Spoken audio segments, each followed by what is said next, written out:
Welcome back to the channel, AJ Concepts, and I hope you've been enjoying the weekend. It's almost over. We're going to be looking forward to the great week coming up.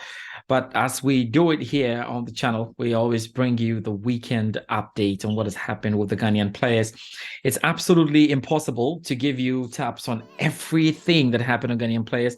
What we have done is to bring you the headline news, those who are making the big headlines and making the big stories. So far as this weekend is concerned, and it's been an interesting one. It actually started gradually on the Friday, the Thomas Partey news coming in, that the injury news being cleared up in itself, and then building into Saturday more cup games around the world. And indeed, today as well, we had a lot. I must say that perhaps the first story that we had was definitely going to be about the man Dede Ayew, the captain of the Black Stars. Obviously, his story topped the charts. We'll go through it right now. Mohammed Kudus as well, doing a fantastic job as well with his club. Whether he has a new coach or not, he's still banging in the goals and went away with another King of the Match award. But remember to subscribe right now to the channel. It's also important that you'd quickly get it up for us in terms of turning on your notification buttons, and you have to share, you have to drop a comment on any of the interesting topics we're going to be telling you about today, and you can tell us. It's right there in the comment section. Let's hear from you. So if you are ready, let's get to talk about it, because we know Black Stars captain Dede Ayew currently spending time in Qatar playing for Al Sadd, where he had been even before the World Cup. Obviously, there was quick news early today that there had been some termination of his contract by mutual consent. That meant that so far as the club was concerned, and so far as Dede Ayew concerned, they decided to just terminate it. So it came to absolutely no surprise, the termination of this contract between himself and the club via tweets early Sunday morning. Now, Al Sadd had reached an agreement with Dede Ayew to terminate this contract with the club by mutual consent. That was stated in the tweet and was signed and clearly picked up by all of us. Dede Ayew joined the Qatari side in 2021 on a free transfer after his contract at Swansea ran out. Now, the former West Ham United man has been involved in 5 goals, and that's mean 4 goals and 1 assist in 9 games this season. Stretch it a bit. In his almost 2-year stay in Al Sadd, Ayew scored 22 goals and provided 3 assists in 38 games in all competitions. Now, he won 2 trophies during his spell in Qatar. Now, the Qatar Stars League, that's the Qatar Stars League Cup, and of course also managed to win the the Emir of Qatar Cup in 2021. So at the moment, we are not too sure where he's heading to right now. I'm talking about Dede Ayew, but there have already been some rumors that he's headed to Al Nassr. It's part of the plan, but we're yet to get more details on that, so we'll just keep a lid on it and keep it tight. Once that news comes in, we'll definitely be going into it. Right, from Dede Ayew, we have to go and talk about Mohammed Kudus. Why not? It's been interesting with how things have been going on for him in Ajax. Maybe certainly not excited about where he's been played. I'm not even too sure if his former coach Schroeder really wanted to play him. But well, all the same, my manager has been sacked, given an opportunity. He scored a goal to keep them in the last game against Vellinum, and now he's got another opportunity, and he did score. It was a fantastic time for Mohammed Kudus. He was named king of the match in, Ajax's triumph over Excelsior Rotterdam in the Dutch Eredivisie. That's later this afternoon. That ended the winless run. Now, the Dutch Giants recorded an emphatic 4-1 victory to claim the first 3 points in the league this year, as they ended the 7 games winless streak. Kudus netted the 3rd goal of the match after his thunderous strike from the edge of the box beat goalkeeper Stijn van Gazel in posts in the 61st minute. Now, 3 other goals came from skipper Dusan Tadic, who scored from the spot Dali Klaassen in the 45th minute, and defender Divine Rensch with 7 minutes remaining. Now, Kudus lasted the entire duration in the round 19 match with a performance which earned him King of the Match award. Ajax are 4th on the league standings with 37 points from 19 games, and are trailing leaders Feyenoord Rotterdam by 5 points. So the 22-year-old playmaker has now, of course, 7 times in the Eredivisie this season for 18 appearances. So he has now scored 7 times in the Eredivisie this season with 18 appearances. That will take us away then quickly back into England. We have to go and talk about Tariq Lamptey. There were rumors that there was confirmed interest from Sporting Lisbon, interested in picking up him, but we were clear with that because it's been stated that Brighton are not going to allow Tariq Lamptey, a Black Stars right back, to go if it's not a permanent move. They are not interested in a loan move at the moment. If it's not going to be a loan,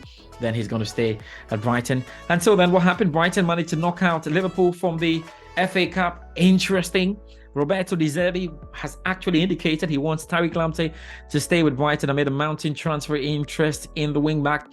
A 22-year-old former Chelsea youngster has started just 1 Premier League game for Albion this season. Over his 15 substitute appearances, he's averaging just 14.5 minutes a game. Lamptey is reportedly attracting interest from Sporting Lisbon, but we know that the Seagulls do not want to see him leave this man. The Ghanaian international at times, had to play second fiddle to defender Joel Veltman and even midfielder Pascal Gross in the right back position. But De Zerbi still rates Lamptey highly and is eager to keep him at the club for the foreseeable future. Roberto De Zerbi wants Tariq Lamptey to stay with Brighton, and we'll be looking very, very close to that.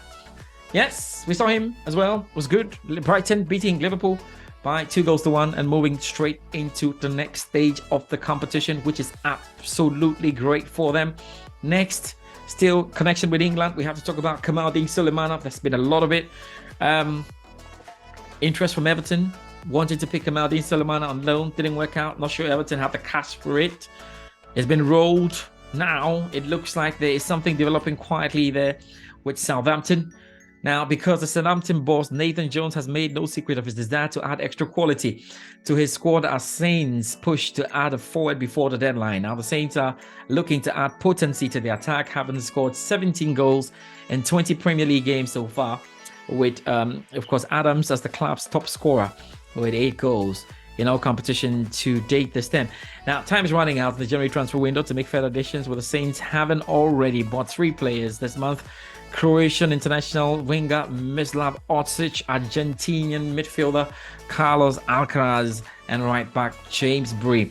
So it's something that we're quietly monitoring as well, because Southampton are interested. The manager has indicated they want to beef up. We know that one of the players that have been linked with Southampton is Kamaldeen Sulemana, who will want to move away from Rennes. And Rennes are obviously looking for something in the region of 30 million euros or nothing. And they're also looking for a permanent move, not quite interested in a loan move. Even if that's going to happen, they had to come to their terms. So that's another one that we're looking at there. So we move away from... So yes, we have to quickly move away from it. It's very, very, very interesting with how things are going. Let's just get into the next one. We're talking about Inaki Williams. He didn't play, but he's in the news because he missed he missed a game in Athletic Club for the first time in 252 La Liga games, with this ridiculous record coming to an end. Now, Williams has been one of Athletic Club's best players for the past few years and has been absolutely integral to the team during the time. He's also been an absolutely superhuman run of appearing in every La Liga game for them since April 7, 2016, when he took over Malaga. That's absolutely tough, right? Isn't it? Now, earlier this year, it looked like the run was going to end at 236 games after he went off injured in a Monday night game, but he appeared for his 237th.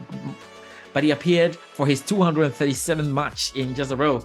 And that was just 6 days later. That's Inaki Williams there for you. And of course, some Barca news as well. Not exactly Barca. I think Fatawu Issahaku, Abdul Fatawu Issahaku as well, was in action this weekend. He played for Sporting CP against FC Porto in the Cup. They lost it, but of course, he'll be happy with getting some minutes. And a proper showing there by Fatawu Issahaku. He was in action when Sporting suffered that defeat to FC Porto in the Portuguese Cup final. The Black Stars winger was introduced in the 56th-minute mark, replacing Nuno Santos. Porto shot into the lead with the Canadian midfielder Steven Eustáquio after just 13 minutes, and then had to go through the recess with 1 goal advantage.